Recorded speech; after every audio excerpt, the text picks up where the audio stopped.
Hey guys, it's M. And today, I read Yuria Gaiden. And I wish I didn't read Yuria Gaiden. To be honest, I had seen one reaction image from this manga, it made me laugh for a little bit, and I never thought about it again. Till I remembered the fact that besides TNH, this is the only Gaiden, to my knowledge, that I hadn't read yet, so I decided to crack it open, and what I found was a story that was written. But let's not just take my word for it, right? Let's go over it together, and you'll probably see what I mean. Our first chapter focuses on, well, Yuria. We open with Ken driving her to the Nanto temple with his Jeep. And no, we don't get to see any more of Ken driving around past this. And yes, I'm just as disappointed as you are. While Ken and Yuria are talking, generic girl number 3, Saya, interrupts them, showing them a picture of a flower that she heard from her dad can grant anyone any wish and is a sign of good luck. Yuria seems upset when Saya mentions her father and Ken notices but doesn't say anything until they're alone, where he then asks if she heard the voice of the heavens, which she doesn't fully get the answer because instigator Jaggy steps in, talking about people dying in the Nanto village. To talk about Jaggy's design here, I'll play my live reaction to seeing it. Oh, that is not Jaggy. I don't know who the fuck that is. Bro looks like he's about to try and summon Sozin's comment. So after he makes fun of Saya's dad probably dying just because he can, he says something interesting to Yuria. He mentions how she can foresee events. So if the kid's dad dies, it would be her fault. This is a really interesting detail they randomly slapped into this story. In the following panels, the group visits Saya's village, and as Jaggy said, it's in shambles. Saya asks why Yuria didn't warn them, but then the dad mentions Yuria saved his life a bit prior, showing although she can see the future, she can't change it. To be honest, I like the idea of her having this ability. It adds a new level to her grief in the base story, literally knowing the exact fates of everyone who served her and how much pain Ken would have to go through in order to save her. But at the same time, it also feels really random to give her this. In the base story, it felt like she simply knew what her role was in the world and that it would cost multiple people's lives. That was the sorrow of her admittedly limited character. But her straight up seeing the future makes a few of her interactions feel a bit weird. You can recontextualize her jumping from Shin's tower, her knowing that the chariots would catch her. That's neat. But then you have to think about all the times she was surprised, like when Shin takes her from Ken or when Rao gets up from the rubble in front of her when they're trying to escape the Nanto tower. Things like that just don't add up. I know someone could jump on me for this because I like the anime only power she had, of being able to heal people or at least soothe their injuries with her touch, but that doesn't leave as many odd things to think back on. So while both somewhat fit her character, one is a lot less intrusive. Anyways, you're probably wondering why I went on that side tangent for so long. That's because that's the most interesting detail and thing that happens in this entire story. As I said, we'll go through it all together, but everything a little bit past this point is downhill, and we aren't even done the first chapter of 9. Back to the plot, we find out Saya has an incurable disease as she passes out. Yuria grieves with her powers as she sees visions of Saya's death. Ken goes to check on Saya, and she tells Ken the last thing she wants to do is pick the flower that she mentioned earlier for Yuria, as she loved Yuria as much as her dad. Ken then takes her to the dangerous mountain the flowers grow from and protects her from the dangerous wolves in the area, promising that she won't go into the next life unfulfilled. We then cut ahead to the next day with the two having the flower, and Saya getting up from her hospital bed to hand it to Yuria before collapsing, finally dying from her disease. Ken and Yuria then meet over Saya's grave, discussing how Yuria originally saw Saya's death as one with anguish and grief, but because of Ken, it changed to one of peace. They then go on to talk about Saya's feelings changing fate, and that when Hokuto and Nanto meet, miracles can happen.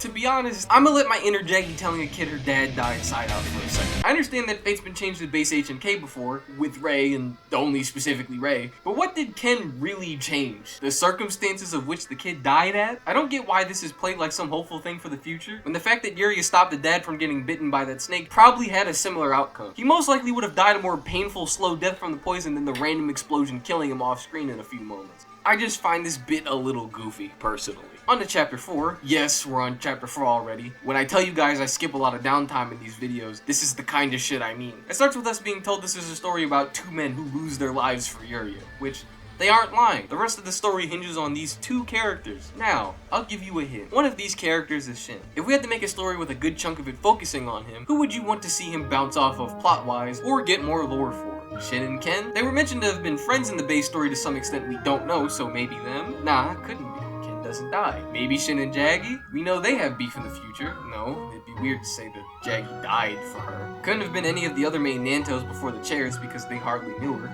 This really takes on anyone I'd be interested in seeing him talk to, so who's left? If you guessed Juza for some reason, you'd be right! The rest of our story has a major focus on Shin and Juza, two characters I guarantee you literally no one has ever said they wanted to see interact, especially so in a prequel, before the one big event that could tie them together even happens. Anyways, let's just get back onto the story. It starts with Shin having to stop his bike as he's unable to get past some trees on the road while he's headed towards the Nanto village. As he's sitting there, Yuria hops over some logs with her horse and lands directly in front of him, with him immediately finding her beautiful. They then have a bit of small talk introducing each other, and she says she'll send someone to help him, and to be careful around the bend as there's something to show kindness to, which is a weird sentence, and I'm gonna ignore the goat simulator face Yuria makes on this page. She then leaves, and Shin goes full incel, being mad that someone thinks he needs their help. And on to the next panel, I'll show my live reaction. He's like, I'm a man. I don't need help. I'm a choke a fucking fox. Why? So, anyways, after that, he lets the fox go, thinking back on what Yuria told him literally 5 minutes ago, before we then cut to Shin getting the successorship of his martial art by combat. Yuria's in the crowd and he demands that she watch as he effortlessly destroys the fodder Good put in front of him. He's declared worthy, and then she asks Yuria what she thought of his display. And frankly, she's not impressed, saying he showed no compassion to his enemy, so he doesn't deserve to be congratulated by her. He then asks someone nearby what her name is and goes creepy incel again almost immediately. Our next chapter starts with two girls praying to a statue, to which Shin walks up like a caveman and immediately breaks it for the shiny rock on it to give to Yuria, to which she obviously refuses because he's acting crazy. He prepares to strike her when she says he's a sad man, but then Juza appears and can't help but intervene, saying the one line that every simp will have a picture of and that you most likely will see if you're in the fandom long enough. He then says it doesn't matter how strong Shin is, since no one likes him, and the two begin fighting before they're interrupted. They then share a few lines that kinda show how a good chunk of the story is gonna go. Juice is gonna be our funny straight man, and Shin's gonna be our creepy "where's my hug at" Redditor trying to get Yuria. The story that I'm sure everyone wanted to see. We cut to a bit later, seeing Juza save a lady from a generic goon. We then quickly cut again to Yuria and her friend making small talk before Shin is mentioned, with Yuria saying that he must be entrusted with a great destiny, which if she can see the future, supposedly, this doesn't really make sense, but okay. Her friend then asks if Yuria can see her own future, to which she says she can't, but if she could, she'd be burdened with that for the rest of her life, which also really doesn't make much sense to me, honestly. Yuria's entire fate in the base story is intertwined with every single person she's close to. So, can she not see any of their fates since they're so closely connected to her? Or does she just see someone randomly getting kidnapped by Rao in the future and go, I wonder who that person is? It'd have to be someone I can't read the future of, which only applies to me. It's a small nitpick, but I think it's kind of stupid that an attribute they added in this story they could have done whatever they want with is probably the messiest, most nonsensical aspect of it. But anyways, we cut to Shin at the bar that Juza was just at, with him leaving just before Shin got there. As Shin's stewing around because he wants to get revenge on Juza, the ugly goon I mentioned earlier gives Shin a proposal to catch him. We then cut, I know you're probably sick of me saying that, but we do just legit cut everywhere in this fucking story, to Shin and a goon standing in front of a cruise boat, with Shin saying this is the day Juza dies. I do not know what's up with specifically Juza and why in 2 of the 3 Gaidens he's in someone's threatened to kill him for something that really doesn't matter, but it's whatever. We go to the boat's perspective, showing everyone enjoying a small little get-together, before Shin then kicks the door down and straight attempts to murder Juza here. They begin fighting and the fight is alright, I suppose. Juza kicks Shin through a wall, and after that, I guess Juza put Aegis Reflector between them and they're just hitting each other's block. In all seriousness, it's probably one of the weakest fights in any of the Gaiden. But we then see Yuria's perspective, with her helping everyone get off the boat as the two continue fighting as the ship seems to be going down. Though when her friend asks her to come on one of the life rafts, Yuria says she won't be joining them. Right afterwards, the goon that came with Shin sets a bomb off on the boat, which knocks Yuria over, causing both men to pause. Which, sorry for my little interruptions here, but in a panel right before this, Shin knocked Yuria into a wall and didn't flinch. But when a random bomb knocks her over, he's like, oh, Yuria! Anyways, the group notices they're now sinking and they come together, with Shin casually being sexist again, and Yuria, in a drawing that looks nothing like Yuria even in this manga, says when 2 souls come together they can change fate, to which she then passes out saying she has no regrets. Shin and Juza then come together, spouting some cheesy generic Sonic and Shadow dialogue for using the power of teamwork to bust down this metal door, freeing them from the sinking ship. Yes, these two needed to come together to break a metal door. Juza, who kicked Shin through a wall casually earlier,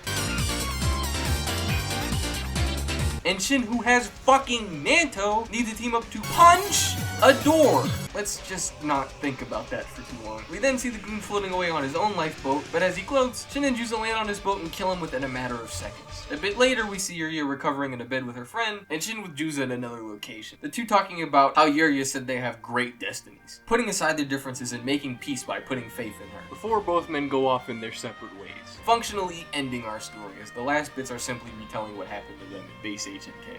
Well, that was a tale that was told. Now, How do I feel about it? This simply is not a story that needed to be told at all. You guys know what I say all the time. Gaiden should make us rethink events in the main story. The only one we stopped and talked about here was Yuria being able to see the future, and mainly because it feels like one of the messiest things to add to her character, and it calls a lot into question. Besides that, what the fuck are we supposed to do with the fact that Shin and Juza knew each other? They don't even interact in the base story or have any sort of connection, so why'd we talk about them in the first place? Let alone make their interactions the main fucking point of the story. Like, seriously, the book's called Yuria Gaiden, but once you get past the first 3 chapters, she's hardly in it. Ignoring the fact literally no one asked for these two, like I said, they don't even get anything interesting to do. The story isn't really focused on hard emotional turmoil like Jaggy Gaiden, or even a big bad like Ray Gaiden. It's just 2 dudes fighting over a girl, with one being a simp and one acting pretty normal. It feels like a boring filler episode. Yuria, I think, is an interesting character with a lot to expand on. Probably even more than 99% of the cast. But since she filled the distant damsel in distress role, we hardly got any time with her in Base HNK. So it's kind of dog water when we finally get a story that's supposed to be all about her. She fills the exact same role. So let's get off of that, okay?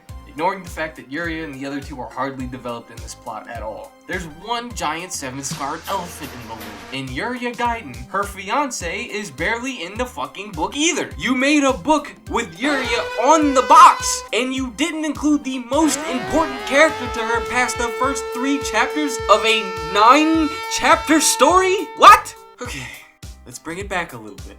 All 3 of our characters are in this weird love triangle, despite the fact she's taken. There would have been far more interesting interactions with Ken around. The aspects some pleasant and some purposely unpleasant people said I should have brought up in the last video was Shin's friendship with Ken, which for base manga I didn't find that important to mention for a handful of reasons that I'll show on screen. But admittedly, it would have been an aspect nice to see expanded upon. But here, it doesn't even seem like they know each other yet. And on the Juza, since Yuria is so important to him, it makes sense to tie him to Ken. Hell, Juza Gaiden goes out of its way multiple times to have him talk about Ken, and just like Shin, it doesn't even seem like he knows him here. Yuria hardly gets anything to do with Ken past Saya's death, despite the fact that the small moments between Yuria and him in HNK2 were really nice to see. So to see them in a lower stakes environment just being happy in between certain moments of the story, I think would have made it a real pleasant read. It's insane to me that you choose to execute this concept with him barely involved. And for my last kind of rambly point, the art style. You guys know I don't particularly care about art styles in these Gaidens. As long as I can tell who's who, I don't really mind. Problem being, if I showed you most of these characters, at a glance, I doubt you'd even know who they are. Yuria and Shin are okay, and Jaggy, if you squint, I guess you can tell it's meant to be him. But Ken and Juza don't look like Ken and Juza. Here's a fun little side activity for you guys. Send a picture of those 2 from this book to literally any one of your HNK friends, and tell them to guess who they are. They'll most likely just think they're generic love interests in a shoujo story.